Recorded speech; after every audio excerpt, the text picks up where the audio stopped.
It is extremely difficult right now in America to find a job, let alone a good paying job. And people need a job more than ever. They need a source of income more than ever. That is the key thing. Because with the cost of living rising, with the price of everything increasing from rent to groceries to utilities, people need a source of income to pay those bills. In this video, you're gonna see a lot of people trying their hardest, applying thousands of postings to try to find a job to no avail. You're also gonna see that companies get away with so much more and they kind of false advertise online. They post certain numbers, but when people actually, after going through rounds of interviews and they get an actual offer, their offer turns out to be a lot lower than what is stated online. But at that point, the job seeker still accepts the offer because she has no other options. I mean, it's just that bad right now. So keep watching this video. Oh, how's your job hunting going? I've had to change my standards. I'm like, okay, at first I was like, I need this particular position with this amount of pay, this shift, and now I'm just like, But I've been trying to apply to a part-time job just to get out the house a little more. But tell me why every part-time job I've applied to never gets back to me, doesn't hire. Like, bro, send me a rejection email or something. Like, why they say they hiring but they not? Hey guys, I'm officially 3 weeks into working my first full-time role since graduating college back in 2024. I wanted to shed some light on my post-grad journey, especially with my job search, because I've been seeing so many videos on my For You page from people who are just freshly post-grad or have maybe been post-grad for a year like myself. I feel like my story could really help people out there feel a little less alone. Let me just start off by saying the job market is so ass right now, so if you're struggling to get a job, trust me, it is not you. Like I mentioned earlier, I graduated in 2024 and I literally just got my first full-time role 4 weeks ago. It took me over a year of applying to jobs, reaching out, making connections to land my first role. I don't say that to scare anyone. I know over a year sounds like a really, really long time. And trust me, if I could have been employed before that, I would have. I was literally doing everything in my power to get a job and it just wasn't working. I was applying to so many roles on LinkedIn, Indeed, whatever platform, you name it. I was on there applying to roles every single day. I was reaching out and making connections. I was reaching out to hiring managers, even was working with a job recruiter. When I tell you I was doing everything to get a job, I truly mean that. It really just goes to show how bad the job market is right now. Again, I don't say any of this to scare you. Hopefully you guys can find some relief in the things that I'm saying, and hopefully you guys can find some comfort in knowing that it's not you. If I could go back in time and give myself 3 pieces of advice, number 1, I would say everything works out the way that it's supposed to when it's supposed to. Number 2, I would say your job does not define who you are as a person. And number 3 would be to take breaks. Postgrad in general is such a testament to trusting the timing of your life, especially when it comes to getting a job. So many people are going to be in so many different places in their postgrad journey. If you're stuck comparing yourself to your friends or what you see online, you're going to feel pretty bad about yourself. It's helpful for me to remember that my life is my life, my timeline is my timeline. I always knew that it was going to work out for me eventually. There were probably many reasons why I didn't get a job earlier than when I ended up getting my job. It's so easy to let your job search or your postgrad journey define who you are as a person. I feel like I let my job search at times define how I felt about myself. But truly, you have to remember that when you're on your deathbed, people aren't going to say, oh, wow, she was a really great accountant. No, they're going to talk about how nice you were, how funny you were, how smart you were, and the things you did for the people around you. There's so much more to you than whatever job you have. I really wish I would have told myself that it was okay to take breaks. Job search specifically, it is so hard to stay focused when you're constantly getting rejected. Or maybe not even getting a response at all. I wish that I would have let myself take more breaks. It's not that I didn't take breaks, because I definitely did, but every single time I would take a break, I would beat myself up about it, because I felt like I didn't deserve to take a break because I didn't have anything to show for my job search. It's so much better to take a break than feel completely defeated and not have any motivation. You are on your job search journey right now. No, you are not alone. It is literally so tough right now, so don't let anyone make you feel that you could be doing more. Try your best to stay positive and remember that it's all going to work out for you. Also, take breaks when you need them. I saw this video today saying that the unemployment claims unexpectedly rose last week to 231,000, and I chuckled a little bit because who in the world thinks that that's unexpected? I've been creating career content on here for 3 or 4 years, and when I first started creating career content, there were careers, there were jobs. And then last year I was like, hey guys, it's feeling like there's no jobs. And like all the career coaches and people who get paid to tell you that there are jobs because they want your money were like, no, you're wrong, you're being negative. I would post on LinkedIn all the time. I haven't posted on LinkedIn in like probably like 6 months because there's genuinely just nothing I can share on there anymore.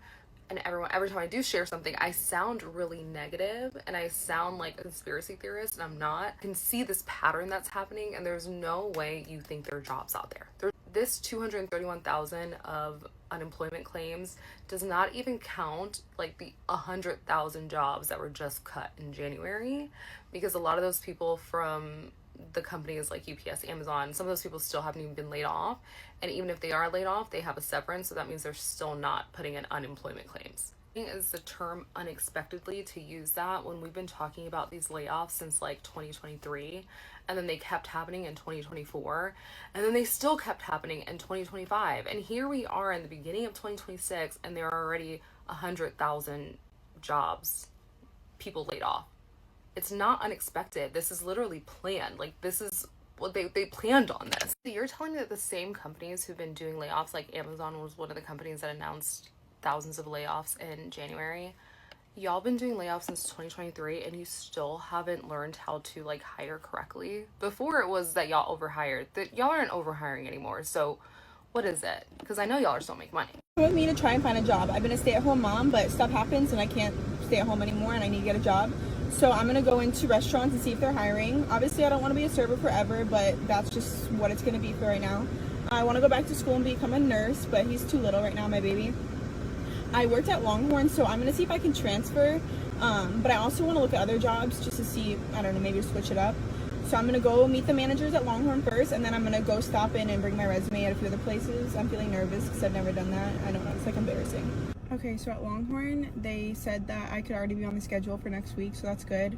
They put me down for bartending and serving, but they said it's a little slow, and I don't know. So I'm going to go to another place, and then I'll let you guys know. Okay, there's this new restaurant that I'm about to walk in and ask. I'm so scared. I don't know why. So I just say, like, hey, can I talk to the manager? I don't know. I'm so nervous, but I'm about to go in. Okay, that was, like, a little nerve-wracking because it's, like, a bougie place. I filed an application. Like, the manager, like, looked at me and he was like, okay, you can give her an application. It was just, like, scary, and they asked for, like, all these references and stuff. I don't know, scary. I'm gonna go to one more place. Okay, I just went to, like, 3 other places, and one took my application, one took my resume, and then the other 2 said they're not hiring. Which sucks, but whatever. It's summer, so it's super slow, so I might just have to work at Longhorn for the meantime.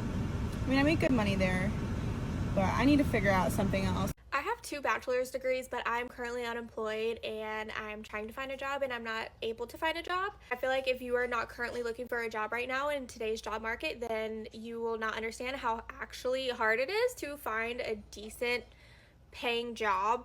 Even if you have all the credentials, I have 2 degrees, I have experience, I have a good resume, I have it all, and I'm still not able to find anything. And people ask me, like, what do you want to do? Like, what's your, like, dream career? What's your dream job? And honestly, I don't have one. I don't dream of working. I don't want to work. There's no career or job that I can think of that I would be like, yeah, I would love to do that every single day and spend more of my time there than in my home that I pay a crap ton of money for. Like, no, I don't dream of working. My dream life, my dream day is to wake up by the beach or some body of water and drink my coffee and read my book, then take an afternoon nap and then read my book inside and then have a nice dinner. That's my dream daily life. But I know in order to get there, I need some kind of money, and Monopoly money won't work. So that means I have to get a good paying job, but those are not available. So I went through the interview process for a job for 2 months, and I literally just found out I didn't get the job. I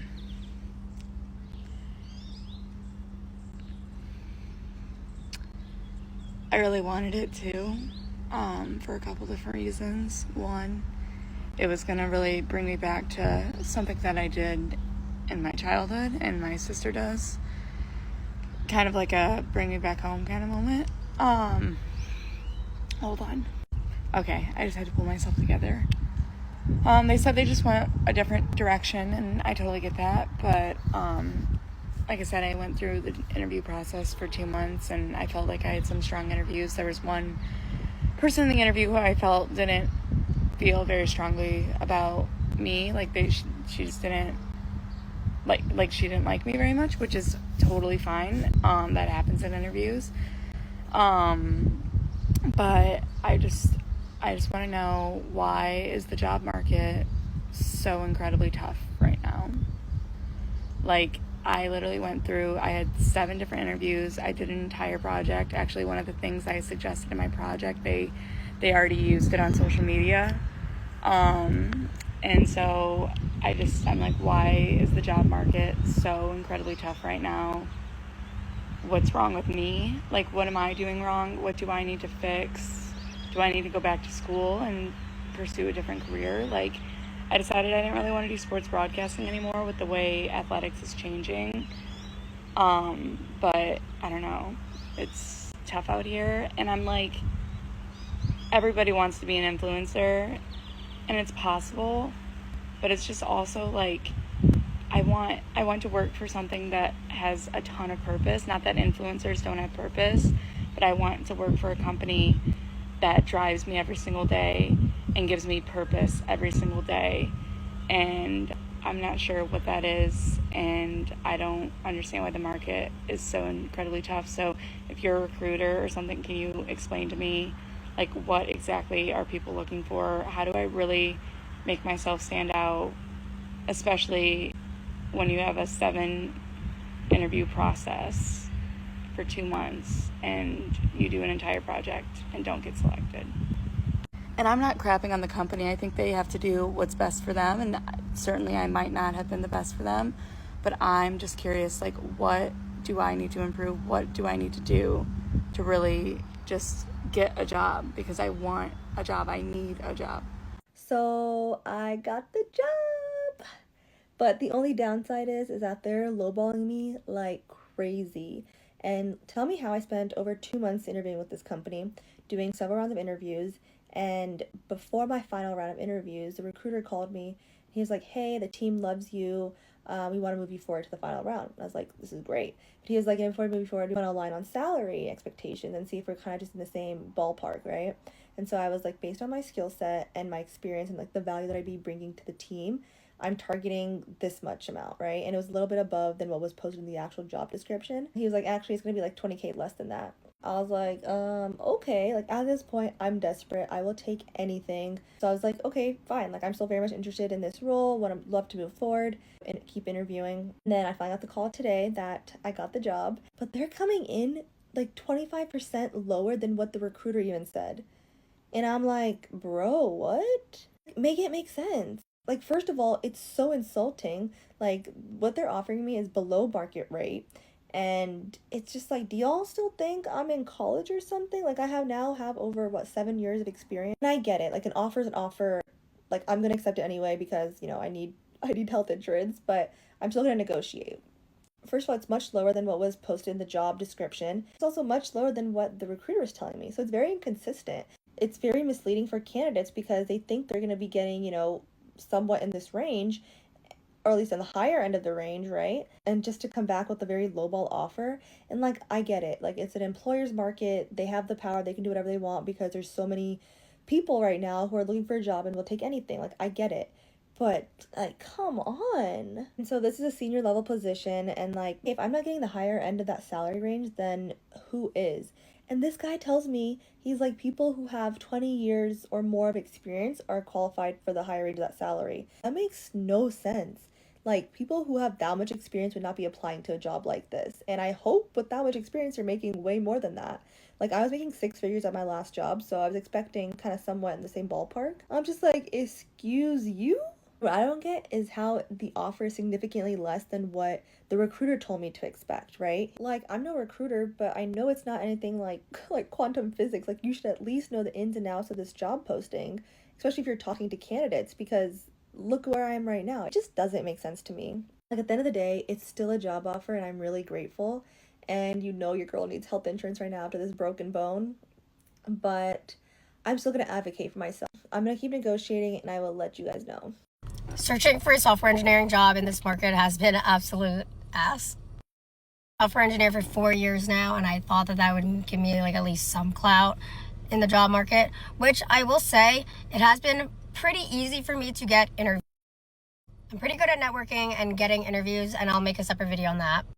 The biggest difference I see now versus the other past 2 times that I've job switched in tech is that this time around everything is so competitive. So even if you get an interview, the caliber to which you need to perform in order to get the job is like so much higher.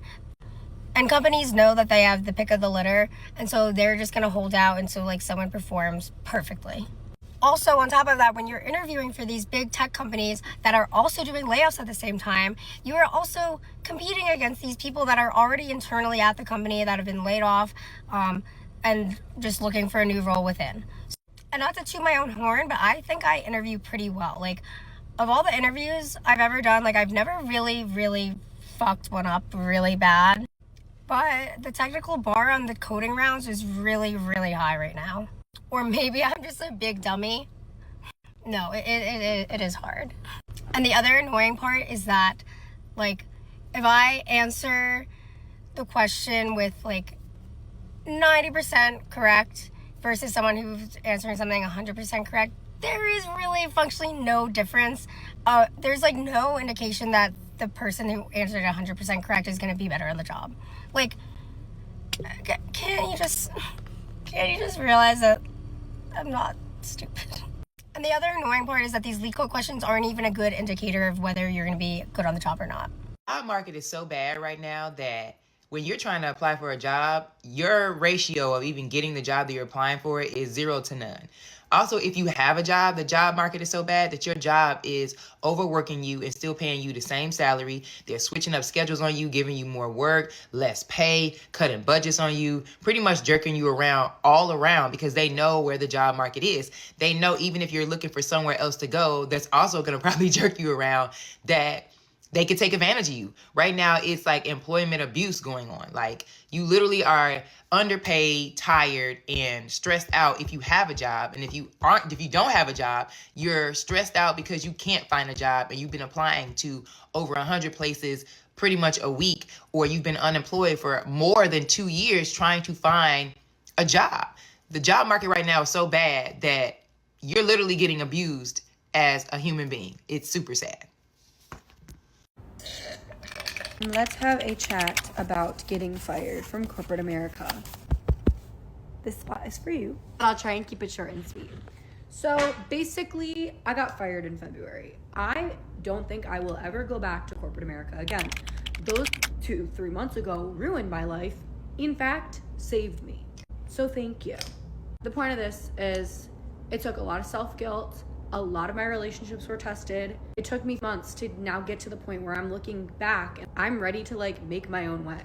The point of this is if you got fired or you know someone who got fired, no amount of outside pressure or outside advice is going to get that person mentally to the place that they need to be. It's going to be themselves. I'm just now realizing this in the last 2, 3, 4 days. I can now make my own way. I can now pave my own path. I can now seek different, unique, fun, creative ways to make money. I can be free. I can be happier. Nobody could have told me any of this stuff sooner. It just was going to come on its own, and when it did. Can you talk about why we always try to look so good for interviews when we know that when we actually get the job, we'll come into work looking a little bit more sloppish? I just got rejected from my dream job and I go to a top business school in Canada. Call me delusional, but I really thought I had this one job opportunity. However, like with how you can't trust a guy until he actually says he likes you, you can't assume that you have a job opportunity until you get the final contract. So I'm back to the drawing board. It's the job market this, the job market that. Everyone already knows. But at the end of the day, it doesn't really matter what school I went to. What matters is that I didn't take advantage of the opportunities I was given. But who do you think I am? A pro networker? Those company fairs always stress me out. But the moral of the story is that social awkwardness and shyness and hesitance actually prevented me from getting connections that could have led me to more experience. When you're still struggling to find a job, it can feel very uncertain. It can feel like your identity is lost. Everyone else around you is getting a job. Are they more qualified than you? Are they better than you? They were more proactive. So if you're still in college, take this as your sign to take advantage of as much opportunities as you can. Be bold, coffee chat people. But I'm actually getting ready for a job interview now, so wish me luck. It won't be like last time. That doesn't mean I won't be optimistic, but I won't give up or settle. At the same time, I won't be obsessed. I know my identity is not based on whether I get a job. My worth isn't based on whether I get a job. I do want a job, but at the same time, I don't dream of labor. I worry that I won't have as much fun if I'm stuck in the office all day. I'm worried about not finding community. And there's a lot to be anxious about when it comes to finding a job. What I have to keep in mind is that what's meant for me is going to find me. And I have so much time. Not everyone's going to have the same path for their future. So you don't have to compare yourself. Just stay focused on your path and trust that you'll find your way. I think I'm ready for my interview. Thanks for watching. Bye. There's no more real jobs. You are the job. And you're going to continue to hear crickets from all of these companies in order for you to figure out that you are the job. So tap into those creative juices because you are about to get paid to exist. So I just did an interview, and the person interviewing me told me that there were 600 applicants, and out of the 600 applicants, they only selected 8 resumes, and one of those resumes was mine. So wish me luck that I was better than 7 other candidates. It's not you. There are no more jobs. And the few that there are, you're competing with 5 million other people, and they're requiring that you offer up your firstborn and already come with 45 years of experience.